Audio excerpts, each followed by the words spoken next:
la palabra, sus 20 minutos, a Mohammad Amer Kahin.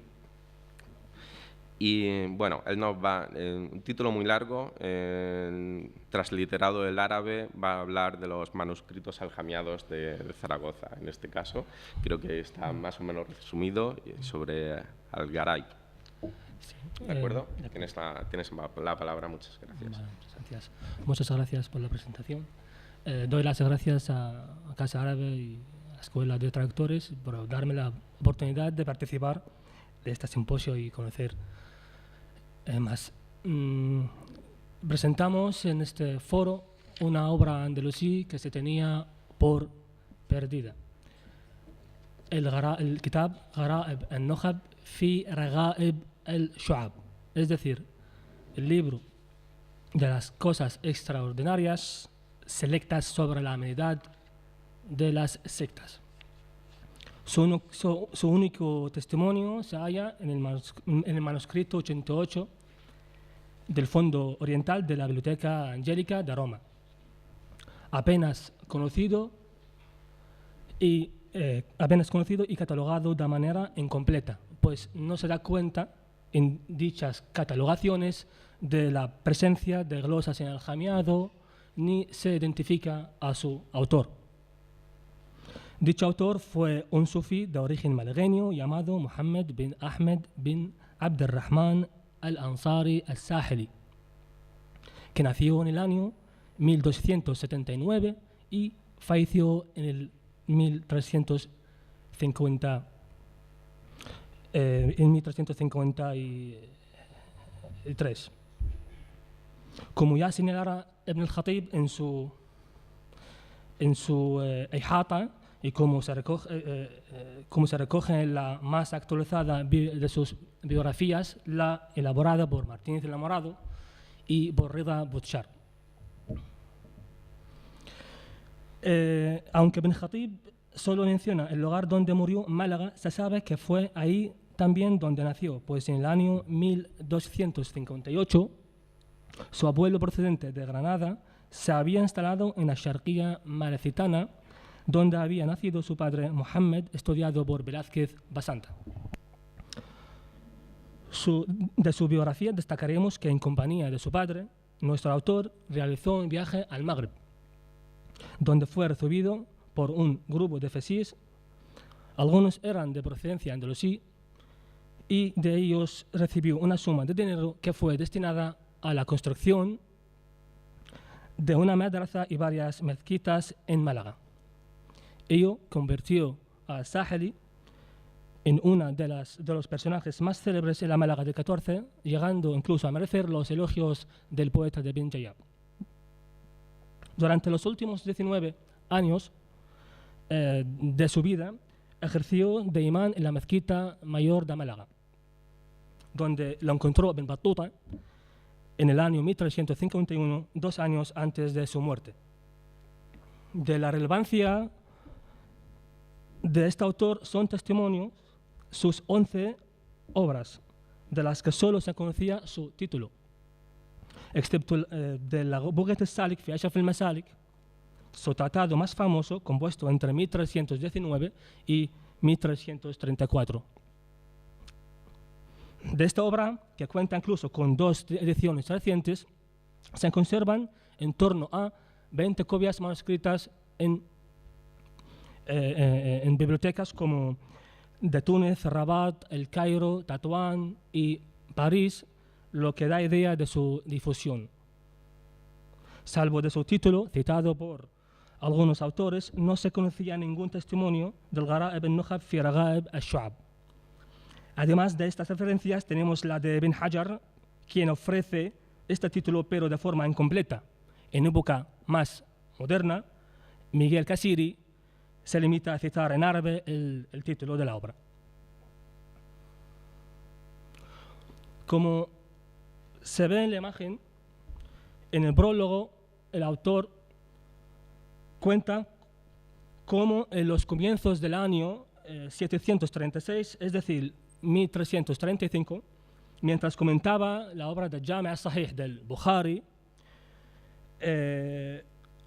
con sus alumnos, Estos le pidieron alguna explicación más sobre los tipos de la fe.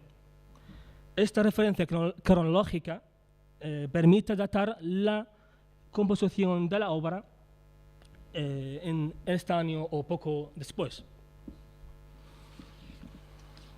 A continuación, el autor refiere que, siguiendo la recomendación de sus alumnos, logró sintetizar una serie de ideas para responder a las censuras de los innovadores, aqwal al-mubtadi'a. Dichos innovadores ya habían recibido las críticas del imán Abu Muhammad Abd al-Jalil al-Qasri en su obra Los tipos de la fe, Shu'ab al-Iman, aunque mediante argumentos poco sólidos, hasta el punto de ser criticada por el imán Abu Muhammad al-Bahili.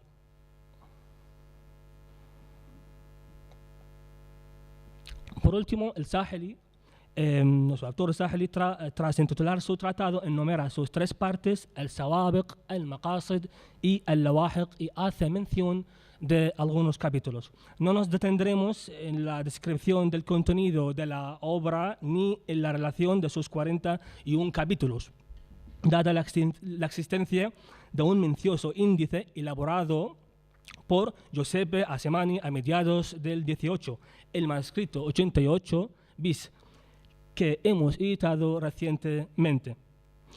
Pero sí trataremos de destacar que al interés per se del original árabe deben añadirse otros aspectos no menos importantes.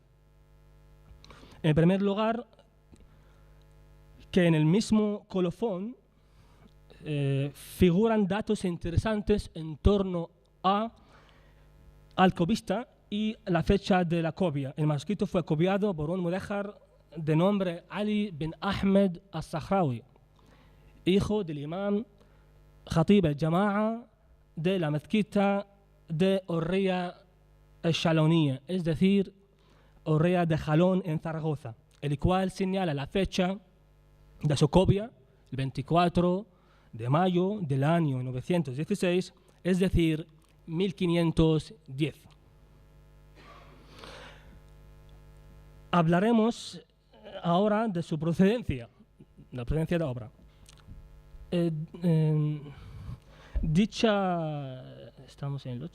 Dicha procedencia es la misma que la de otros muchos textos árabes, y sobre todo en romance aljamiado que circularon por tierras de Aragón. Y es que, según el profesor Busto Cortina, todo parece indicar que se trata de un manuscrito desgajado del grupo de manuscritos árabes del fondo borgiano de la Biblioteca Vaticana. Este fondo está formado por diversos manuscritos árabes de obras que tuvieron gran difusión en sus versiones aljamiadas, como el Kitab al-Anwar o el Libro de las Luces o la Fatwa de Ahmed Boujum'a al-Maghrawi al-Wahrani.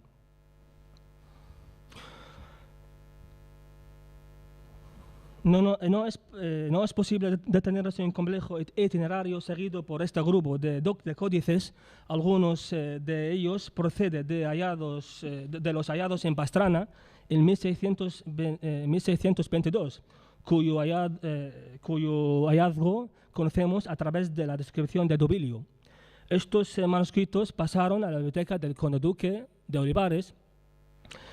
Fueron sus herederos del conde duque, con quien entró en contacto el cardenal Máximo, interesado en su viaje a España por adquirir obras de arte.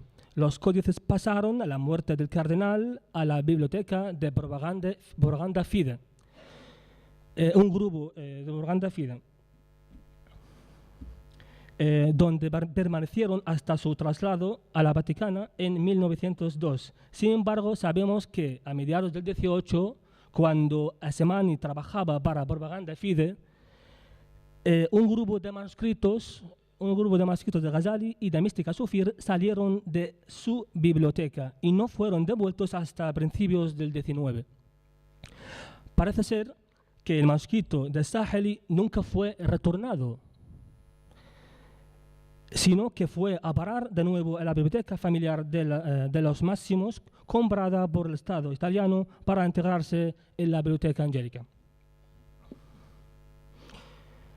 Bueno, pues la traducción aljamiada del manuscrito. Resulta del todo excepcional que una parte del Gharaib al-Nukhab, fi Gharaib al-Shu'ab, sus capítulos de tema escatológico, fueron traducidos al romance aljamiado por un morisco, tradición que nos ha llegado por una sola copia, el manuscrito de la Escuela Espías de Zaragoza, copiado por un tal Isa Sicribano, miembro quizá de la familia Sicribano que vivía en una ciudad de la sierra a finales del 16, de cuyo famoso hallazgo procede el manuscrito. Como se observa en el cuadro, la traducción comienza con el capítulo 13 del Gharaib. Esta es las costumbres y materia de la creencia y es el creer en dar conto, que ha sido desplazado. Siguen el resto de capítulos, la materia novena, decena, oncena y docena y catorcena.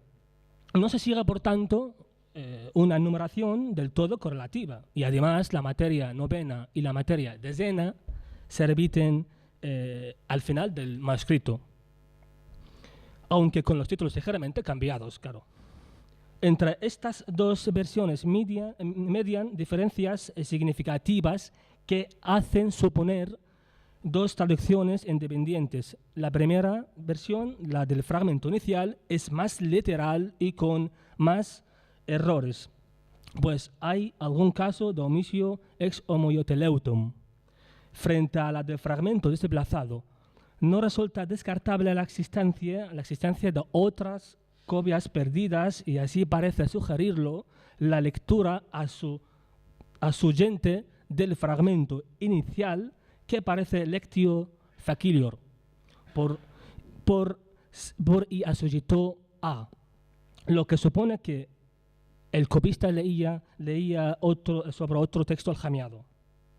La existencia de errores en la copia de la obra de Saheli que se mantienen en su versión aljamiada avala la hipótesis de que este haya sido el manuscrito árabe del que se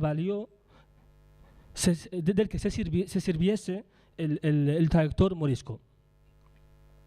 Así, el copista del texto árabe transcribe erróneamente yatf, apagar, cegar, en vez de yahmi, proteger, sin que el traductor advierta el error, pues traduce y cegarse han y perderán.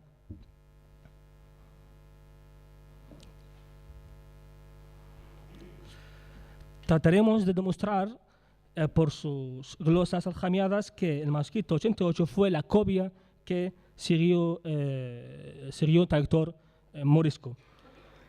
Las glosas en romance que aparecen solamente en los capítulos escatológicos del texto de la Biblioteca Angelica, los únicos que fueron vertidos al romance aljamiado, llevan a pensar que el manuscrito 88 pudo ser del que se valió el traductor morisco. Estas glosas aljamiadas repiten en su mayor parte las mismas selecciones léxicas que se hallan en el manuscrito aljamiado de Zaragoza. Como se ve aquí, las glosas, el aljamiado, en el manuscrito árabe, para explicar algún término difícil de explicar, de entender. He aquí la correspondencia exacta entre los términos árabes que son glosados y las glosas que figuran al margen, ambos en el manuscrito 88, con los pasajes del manuscrito de Zaragoza, donde en general se repiten esas mismas voces. Vistas estas correspondencias, parece deducirse la equivalencia de las glosas y su traducción aljamiada, lo que pone de relieve que el manuscrito árabe de la Angélica no solo fue la fuente, sino la copia misma que sirvió para la traducción aljamiada, cuyo único testimonio conocemos se encuentra en el manuscrito de Zaragoza. Por último,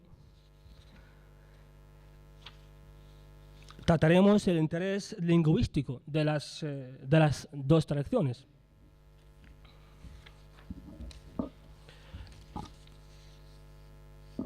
No es posible ofrecer el análisis detallado de todos los aspectos lingüísticos que desvela la comparación de los 5 capítulos del Gharaib al-Nukhab fi Raghaib al-Shu'ab, confrontados con sus traducciones aljamiadas. Pero sí trataremos del problema de la literalidad de estas traducciones y su correspondencia al calco lingüístico. Se vienen distinguiendo 3 tipos de calcos semánticos: a los calcos de significación identificados por el profesor Konzi y por otros autores como la profesora Soha Aboud. Se añaden ahora otros nuevos como el del árabe farrata, descuidar, obrar con negligencia, que se traduce por faltar o defaltar. A los calcos de esquema ya conocidos se añaden otros nuevos como volvientes, a partir del verbal árabe, pues, al-iqbal, de la raíz aqbala, venir, llegar, acercarse. O estamiento sobre el calco, pues, al-hal, sobre el árabe al-hal, etc.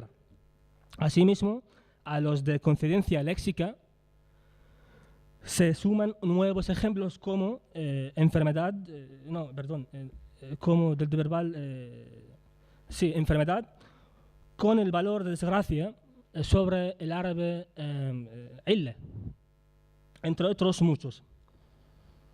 Cabría añadir una cuarta categoría de calco por similitud fonética entre la raíz árabe y la romance. Al ejemplo observado por Bosong, es posible añadir otro nuevo del término al-jazira, que ayer mencionó también algo parecido el profesor Salvador. Al-jazira, arabismo que, por similitud fonética, se emplea para traducir el árabe al-jisr, puente. Por otra parte, de los 68 arabismos analizados, confrontados con su traducción al romance, se debe destacar una mayor tendencia a mantener la forma árabe más o menos adaptada por parte del traductor del fragmento desplazado, el final del manuscrito, que prefiere formas como ad-dunya,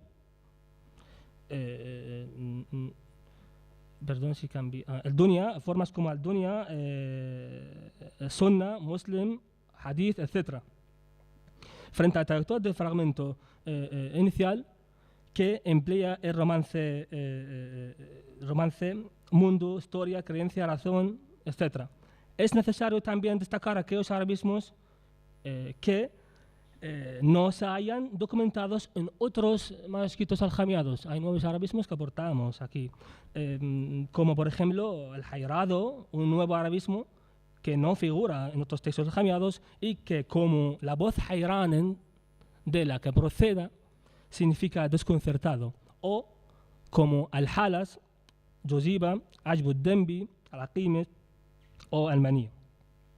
Además, un estudio comparativo de las dos traducciones nos permite comprobar la fidelidad en uno y otro caso al texto árabe y además dar cuenta del esfuerzo de cada traductor, el esfuerzo que por aclarar algunos pasajes difíciles insertando comentarios aclarativos y explicativos.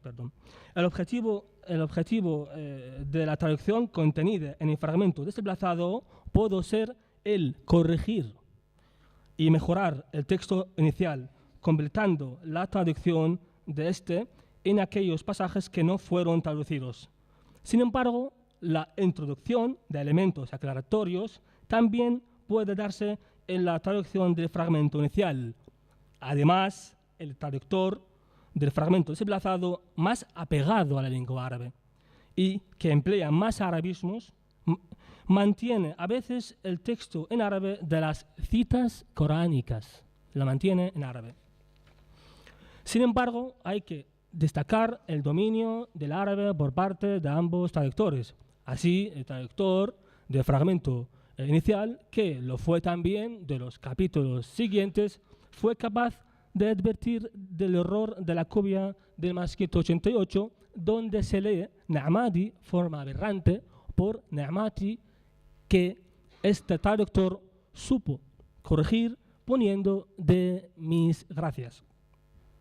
Por razón de tiempo, no podemos detenernos a enumerar los diversos tipos de errores que tienen como origen bien la similitud fonética de alguna letra, bien el ser formas derivadas de un mismo radical, bien el desconocimiento de la polisemia de una voz árabe, etcétera, etcétera.